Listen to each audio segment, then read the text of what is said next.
welcome back everyone. I'm Nick, this is Swiftful Thinking, and in this video we're going to look at Typealias.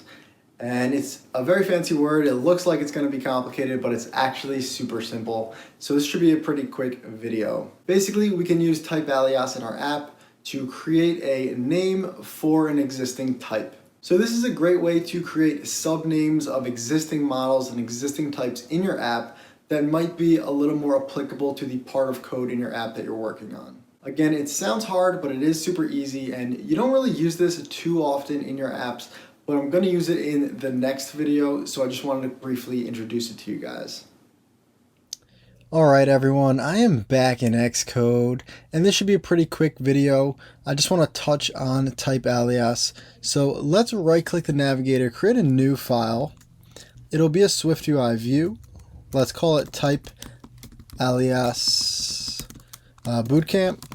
I know it's a weird word. You've probably never seen it before. I know I didn't until I actually learned what it was, but it's actually pretty simple to use. Let's hit resume on the canvas to make sure we're all connected. And very simply here, I'm only going over this because we're going to use it in the next video. Let's pretend like maybe we were making an app like Netflix.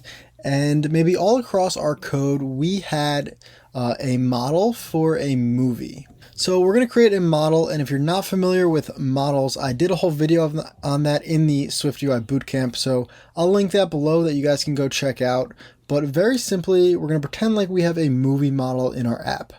So we'll create a struct, we'll call it movie model, open the brackets, and every movie is going to have a title, so we'll say let title of type string. Every movie will also have maybe a director, so we'll say let director of type string, and then maybe every movie has like a count of how many people like the movie. Let's just pretend. So we'll say let count of type int. Okay. Now let's just put one simple movie into our app. So down in the view here, let's do at state var. And let's call this maybe item, and it will be of type movie model.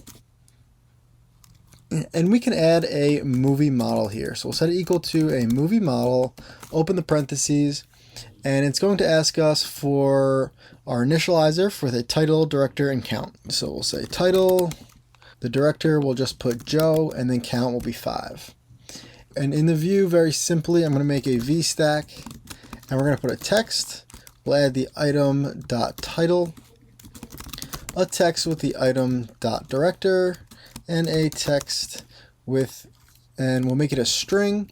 We'll use the backslash open close parentheses, and we'll put in the item.count.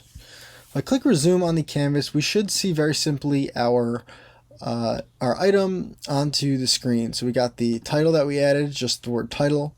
We have a director, and we have a count of 5. So obviously here we only use this movie model once, but let's pretend like we had the Netflix app and we use this movie model all across our app hundreds and hundreds of times. And then all of a sudden we want to add a new feature to our app. And we want to add, let's pretend like we wanted to add TV shows. And these TV shows are also going to have the exact same information as the movie model. So the TV shows are going to have titles, directors, and counts. Well, the easiest thing you would think you could do is create a new struct. So I could copy the struct, paste another one, call it TV model, and this will be for our TV shows. And then instead of using this item, I could create an at state var item of type TV model, and we'll set it equal to a TV model, and we use the title, we'll say TV title. Director will be Emily, and count will be 10. If I click resume, it obviously will still work. We have our TV model. We have two totally separate models here, and this is fine. But if there were places in our app where we were using functions that were based on a movie model, well, we would then have to rewrite all of those functions to be based on a TV model as well. We couldn't just reuse those functions because these types are different. And additionally, if we wanted to make an edit to the movie model, we would then also have to go in and make an edit to the TV model. So although this works, there's a more efficient way to do this. So what we can do is basically, instead of using this struct, and I'll delete it, we can do a type alias. And here we can put the name that we want. So we'll call this TV model. And we can set it equal to another type. And here I'm just going to set it equal to a movie model.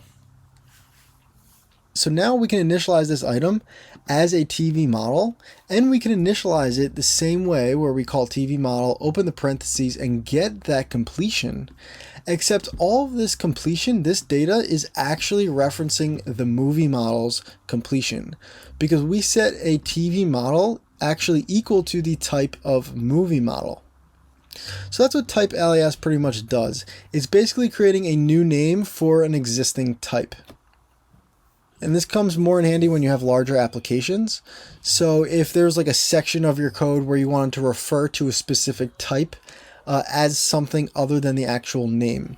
So maybe you had like a user struct, and then in one part of your code you wanted to refer to the user as customer instead of a user. Well, you could create a type alias of customer and set it equal to type user. So that's it for this video. That was a pretty simple one. I just wanted to briefly introduce you guys to this type alias. You're really not going to use it too often in your code. I've done many projects where I've never had to use it, but it does come in handy. And in the next video, I'm going to quickly show you one of the more common ways when we use this. So I just wanted to quickly introduce you guys to it first. All right. Thank you guys for watching. As always, I'm Nick. This is Swiftful Thinking, and I'll see you in the next video.